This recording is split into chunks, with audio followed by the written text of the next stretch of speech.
Salut à tous! Alors on se retrouve aujourd'hui dans cette vidéo pour corriger ensemble un exercice bilan de géométrie dans l'espace.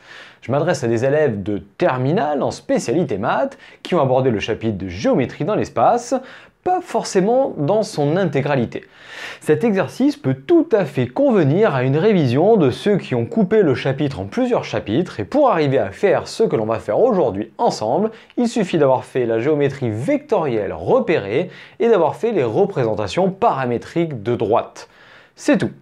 Donc, pour commencer, si tu as abordé ce chapitre et que tu as besoin d'un petit rappel, je te mets un lien ici et je t'en mets plein en description de la vidéo sur une vidéo pour te permettre d'avoir un petit peu les idées au clair sur comment définir une droite, un plan et les positions relatives entre tout ça, ainsi que dans la description tu retrouveras des vidéos sur les représentations paramétriques de droite indispensables pour réussir ce qu'on va faire ici.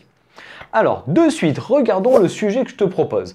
Et tu peux voir qu'il s'agit d'un QCM. C'est très courant en géométrie dans l'espace, les QCM. Tu vois ici qu'il y a 4 affirmations pour lesquelles il faut à chaque fois dire si c'est vrai ou faux et justifier. Donc ici, sur ces 4 affirmations qui te sont proposées, tu as donc 4 questions différentes. Si tu veux t'entraîner, je te laisse prendre ici une pause et ensuite tu te chronomètres. Tu en as pour 20 minutes à une demi-heure, mais grand maximum. Celui qui est un peu plus à l'aise, en dessous de 20 minutes, ça devrait être largement possible. Et avec les autres, on va regarder ça point par point. Et on va décortiquer question par question. Alors c'est parti. Donc on commence par l'affirmation 1. Je te la remets en plus gros ici pour que tu vois ce que l'on doit faire. Et on te donne les coordonnées de 3 points A, B et C dans l'espace. Donc l'espace est muni du repère orthonormé OIJK, avec IJK donc les vecteurs I pour l'abscisse, J pour l'ordonnée et K pour la cote. On a les coordonnées de ces 3 points-là et on nous dit affirmation 1, les points A, B et C sont alignés. Qu'est-ce que ça veut dire? Si des points sont alignés, 3 points, ça veut dire que 2 vecteurs qui sont définis par ces 3 points seront collinéaires. Réflexe à avoir. Pour montrer que 3 points sont alignés, il suffit de montrer donc que 2 vecteurs formés par ces 3 points sont collinéaires. Alors on réfléchit, collinéaire, ça veut dire quoi? Collinéaire, ça veut dire que les 2 vecteurs ont la même direction, tout simplement. Donc ça veut dire que leurs coordonnées seront proportionnelles. Alors je te propose de faire les vecteurs AB et AC et de regarder la proportionnalité des coordonnées. Donc toujours un petit peu de rédaction dans tes copies, c'est important, et même quand tu t'entraînes. Donc, vérifions que les coordonnées des vecteurs AB et AC sont proportionnelles. Ça veut dire qu'en gros, est-ce qu'il existe un réel cas tel que AB est égal à K fois AC? Donc, on fait les coordonnées des vecteurs AB et AC. Je te rappelle la formule pour AB, je vais plus vite pour AC. XB moins XA, YB moins YK et ZB moins ZA. Donc ensuite, tu mets les coordonnées de B moins les coordonnées de A. Donc tu vois que pour AB, ça te donne 3 moins 1, donc 2, 0 moins 2 et 1 moins 3 moins 2. Et pour AC, en fait, même chose, je mets les coordonnées de C ici, donc on retrouve là, et les coordonnées de A, 1, 2, 3. On fait le calcul, moins 1, moins 2, 0, moins 2, et 1, moins 3, moins 2. On a donc les coordonnées des vecteurs AB et AC. Donc à ce stade-là, donc tu le vois bien, qu'il n'y a pas proportionnalité. On va voir 2 façons pour le démontrer en fonction de ce que va demander ton enseignant ou ton enseignant. Alors en fait, on a la version rapide, pour laquelle on va tout simplement regarder les quotients des coordonnées et voir que ça n'est pas égal. Donc ce que tu fais, c'est que tu prends l'abscisse de AB, l'abscisse de AC, tu la divises. 2 sur moins 2. Puis tu prends l'ordonnée, moins 2 sur moins 2. Et on voit que 2 sur moins 2, qui fait moins 1, et moins 2 sur moins 2 qui fait 1, ça n'est pas égal. Même pas besoin de regarder la troisième. Bon, pour le coup, ces deux-là, c'est bon, il en suffit qu'une seule soit différente. Donc, vu qu'il n'y a pas proportionnalité sur les coordonnées, ça veut dire que les vecteurs ne sont pas collinéaires, donc AB et C ne sont pas alignés. Donc la proposition est fausse, et si 3 points ne sont pas alignés, tu sais qu'ils définissent un plan. C'est d'ailleurs ce que tu dois faire. Si la question était posée autrement, en disant ABC définissent un plan, il faudrait montrer comme ça. Alors je te propose une deuxième méthode un peu plus rigoureuse. Donc pour cette méthode plus rigoureuse, en fait, elle repose exactement sur le même principe, on va vérifier s'il existe un réel cas tel que AB est égal à K fois AC, ce qui me permettrait de démontrer que les vecteurs sont collinéaires et donc que les points sont alignés puisqu'il y a le point A en commun. Donc, on prend les coordonnées de AB, on les marque ici, les coordonnées de AC, on les marque ici, mais on marque K fois AC, donc on les multiplie par K, c'est 2AC. Et donc ici, tu vois que ça te donne 3 petites équations avec une seule inconnue, donc ce système admet des solutions, et une unique solution, si on trouve 3 fois la même valeur de K. Donc, On va regarder et on va donner les trois valeurs de k. On obtient k égale moins 1 pour la première, k égale 1 et k égale 1 pour la deuxième et la troisième. Donc en fait, il suffit qu'une des valeurs soit différente des autres pour que ce soit pas bon. En fait, là, tu t'en rends peut-être pas compte, mais tu as fait une démonstration par l'absurde. Tu as supposé que ça marchait et tu tombes sur ça marche pas. Donc ça veut dire que là, on ne trouve pas de solution, donc on peut dire que le système est incompatible. Peut-être que ton professeur va marquer impossible ou n'admet pas de solution. Peu importe. Et une fois qu'on a fait ça, la conclusion est exactement la même qu'avant. Les vecteurs ne sont pas collinéaires, donc ABC sont non alignés. L'affirmation est donc fausse. Et donc, même remarque, les 3 points n'étant pas alignés, ils définissent un plan. C'est pas nécessaire de le dire ici, mais je préfère te le rappeler. Donc voilà pour la première affirmation. Je te mets la deuxième. On te donne les coordonnées de 2 points, E et F, puis une représentation paramétrique de droite, et on te dit que la droite EF admet pour représentation paramétrique celle qui est marquée. Alors ici, ne te lance pas tête baissée à faire la représentation paramétrique de la droite EF avec les coordonnées de E et F que tu as. C'est pas dit que tu tombes dessus, et c'est pas parce que tu tombes pas sur la même représentation paramétrique qui t'est donnée que c'est faux. En fait, là, ce qu'il faut faire, c'est soit vérifier que le vecteur EF est collinéaire au vecteur qui est collé, donc donné dans ta représentation paramétrique, et ensuite voir si un point appartient à la droite, ou encore vérifier si les points E et F vérifient la représentation paramétrique qui t'est donnée. C'est ce qu'on va faire. Donc voilà les données que j'ai extraites, c'est-à-dire les coordonnées du point E, du point F, et on nous dit que ça, donc représentation paramétrique, c'est celle de EF. Donc comme je t'ai dit, on va vérifier si les coordonnées de E vérifient la représentation paramétrique, c'est-à-dire en gros vérifier si un point appartient à cette droite-là. Et si les 2 points appartiennent à cette droite-là, c'est que la droite EF et cette droite sont en fait confondues, donc ça sera bien une représentation paramétrique de EF. Donc commençons par le point E. Et je te rappelle que un point appartient à un ensemble, quel qu'il soit, ici une droite, si et seulement si ces coordonnées vérifient l'équation définie ici par l'ensemble. C'est-à-dire que je vais prendre les coordonnées de E et je vais les remplacer ici. Et si je trouve 3 fois la même valeur de t, alors c'est que le point E appartiendra. Et ça sera pareil pour F. On commence pour E. Donc tu peux voir que j'ai mis les coordonnées de E, comme on vient de le rappeler ici, et j'ai repris la représentation paramétrique telle qu'elle est ici. L'objectif est de déterminer la valeur de t sur chacune des lignes et de voir s'il en existe une et une unique valeur qui correspond en fait au fait que E puisse appartenir à cette droite. Alors, tu vois pour la première ligne, t est égal à 2 sur 2, donc 1. Ça c'était facile. On fait passer le moins 3 de l'autre côté, ça devient un 3. 3 plus 1, 4. Et ensuite, on a donc 4t égale 4, donc t est égal à 1. Ça marche aussi.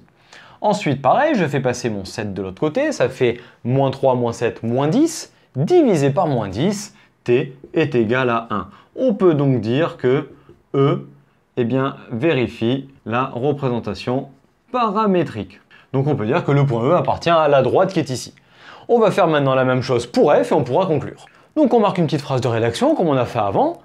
Vérifions s'il existe une unique réalité telle que, je remplace les coordonnées de F, donc 1, moins 1, 2, et ensuite je remarque la représentation paramétrique, ça me fait pour celle-ci t égale 1,5. Puis ensuite ici je vais passer encore le moins 3 de l'autre côté, ça fait 2, et donc 2 divisé par 4, 1,5. Puis ici je fais passer le 7, 2 moins 7, moins 5, divisé par moins 10, 1,5. On a 3 fois la même valeur de t, donc les coordonnées de F vérifie bien la représentation paramétrique. Donc ça veut dire que E et F appartiennent à la droite définie par cette représentation paramétrique-là.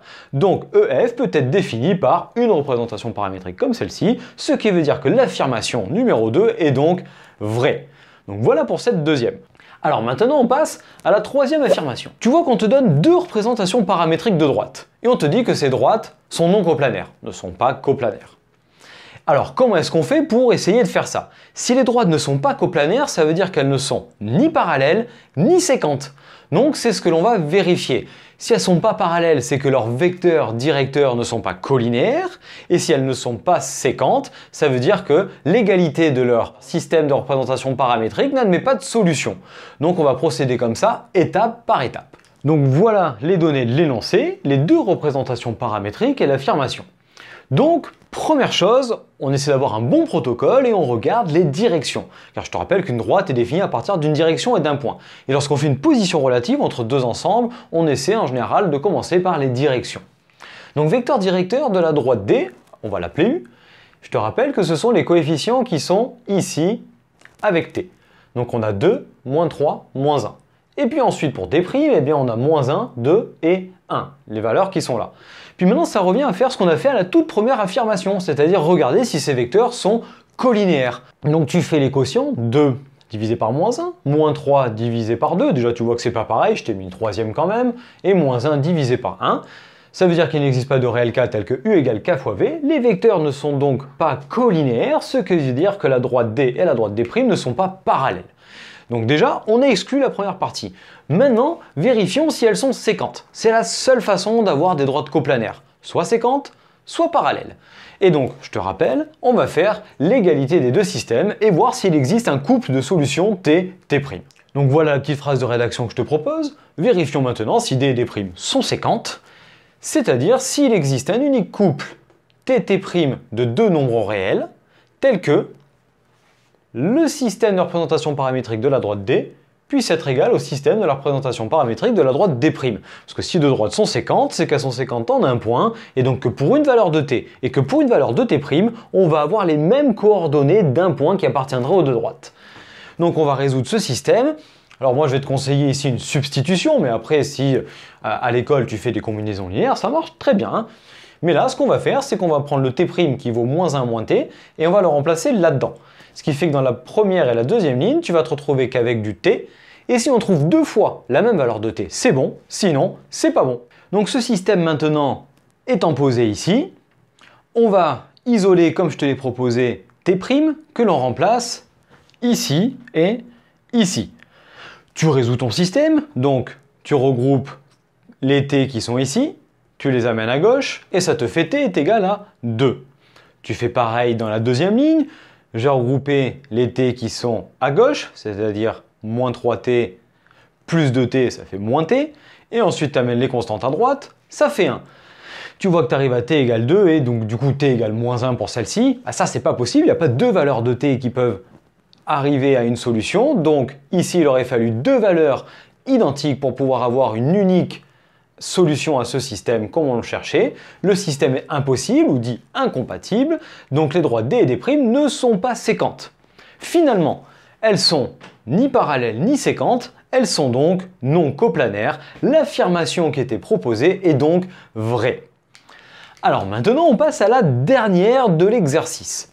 Je te la mets, et tu vois qu'on te présente une droite et un plan. Donc toujours la droite qui est définie par un système de représentation paramétrique, et le plan, on aurait pu te donner aussi un système de représentation paramétrique, hein, ça c'est tout à fait possible, mais on te donne deux vecteurs directeurs et un point. C'est ce qui me permet de définir parfaitement un plan, avec une direction donnée par deux vecteurs directeurs non colinéaires et un point. Et on nous demande si la droite et le plan sont parallèles. Donc maintenant, il faut se poser la question sur comment montrer qu'une droite et un plan sont parallèles. Eh bien, pour cela, pareil, il te faut un protocole. On va commencer par les directions. C'est-à-dire qu'on va commencer par vérifier si la droite, avec sa direction donnée par le vecteur directeur de la droite, et le plan, avec cette fois-ci sa direction qui est donnée par deux vecteurs directeurs non colinéaires, eh bien, il faut regarder si ces trois vecteurs-là sont coplanaires. C'est-à-dire si je peux exprimer un des vecteurs comme une combinaison linéaire des deux autres, c'est-à-dire en fonction des deux autres. Et si tel est le cas, eh bien ça voudra dire que la droite et le plan seront parallèles. Autant dire qu'on aura répondu à l'affirmation et ça sera bon. Si ce n'est pas le cas, ça veut dire que la droite et le plan sont séquents et que dans ce cas-là, l'affirmation sera fausse. Alors on va faire comme d'hab, on va tout marquer derrière et on le met en œuvre. Alors voilà maintenant la mise en œuvre de l'affirmation 4. Donc, représentation paramétrique de la droite D avec vecteur directeur, les coefficients qui sont collés à t, et le plan P qui est défini par les deux vecteurs directeurs. On voit clairement qu'ils ne sont pas proportionnels, donc non colinéaires. Donc on a bien deux vecteurs directeurs qui définissent un plan et un point de ce plan. Donc, petite phrase de rédaction, vérifions si le vecteur directeur de D, c'est-à-dire on l'a appelé W, de coordonnées 1, moins 2, 3, et les vecteurs directeurs de P qui sont U et V ici, sont coplanaires. C'est-à-dire s'il existe un couple alpha-bêta de deux nombres réels, j'aurais pu marquer R croix R comme tout à l'heure, là je marque R carré, tel que W est égal à alpha U plus bêta W, c'est-à-dire une combinaison linéaire de U et V pour exprimer W. Maintenant, cette égalité vectorielle, je la traduis ici en coordonnées, c'est-à-dire que je mets W, les coordonnées que j'ai relevées ici, et ensuite je fais alpha U, c'est-à-dire alpha fois 1 moins 1 et 1, les valeurs qui sont ici, et ensuite bêta fois v, c'est-à-dire les valeurs qui sont là, donc 0 bêta, 1 bêta et moins 2 bêta. Ce qui est ici. On résout ce système, et si ce système admet un unique couple de solutions, alors on pourra dire que les vecteurs sont coplanaires. Et là, ce qui est cool, c'est qu'il n'y a pas de bêta, donc j'ai directement la valeur de alpha. Je vais donc pouvoir la remplacer ici, et si tu as deux fois la même valeur de bêta, c'est bon. Donc maintenant, la résolution du système est ici, j'ai donc le alpha qui vaut 1, je le remplace ici, je le fais passer de l'autre côté, ça te donne donc bêta égale moins 2 plus 1, et moins 2 bêta est égal à 3 moins 1. Tu fais tes calculs, ici ça fait moins 1, ici ça fait moins 2, et donc bêta égale moins 1, puis ici je divise par moins 2, bêta égale moins 1. C'est bon, on a trouvé une unique valeur de bêta, solution du système. Donc ça veut dire que ce système admet un unique couple de solutions, avec alpha égale 1 et bêta égale à moins 1, on a donc W qui est égal à U moins V. On aurait pu le voir à l'œil nu en fait, mais c'était l'objectif de te rappeler un petit peu comment on faisait une combinaison linéaire de deux vecteurs pour en exprimer un troisième. Donc en conclusion, les vecteurs U, V et W sont coplanaires, ce qui veut dire que la droite D et le plan P sont parallèles et donc l'affirmation était vraie. Voilà, on a fait ces 4 affirmations avec la justification et j'espère que tu as bien compris ce qu'on a fait ici, que tu t'en es bien sorti, que celui qui a fait ça dans son coin, pareil, en se chronométrant, il a fait juste et dans le bon temps. Celui qui m'a suivi, je l'invite tout simplement maintenant à le refaire par lui-même pour voir s'il y arrive tout seul. Eh bien merci d'avoir suivi cette vidéo jusqu'au bout, j'espère qu'elle t'a permis de bien comprendre ce qu'on a fait ici, de faire une révision sur la géométrie dans l'espace et j'espère qu'elle t'a plu. Si tel est le cas, merci de me lâcher le petit pouce bleu vers le haut, ça fait toujours plaisir, ça nous aide à nous développer, puis à venir t'abonner à la chaîne en activant la cloche, ça te permettra d'être au courant des prochaines vidéos qui vont sortir. Puis je t'invite à nous retrouver sur notre site internet où on partage pas mal de choses, des ressources et des plans de travail pour toi pour t'organiser. Puis sur nos réseaux sociaux Facebook et Instagram, parle de nous auprès de tes amis, ça sera super sympa de nous partager, mets-nous un petit commentaire, ça nous fera aussi plaisir. Et d'ici à la prochaine vidéo, je te souhaite une très belle journée, retrouve-nous dans notre vidéo et je te dis à très bientôt. Allez, ciao à tous!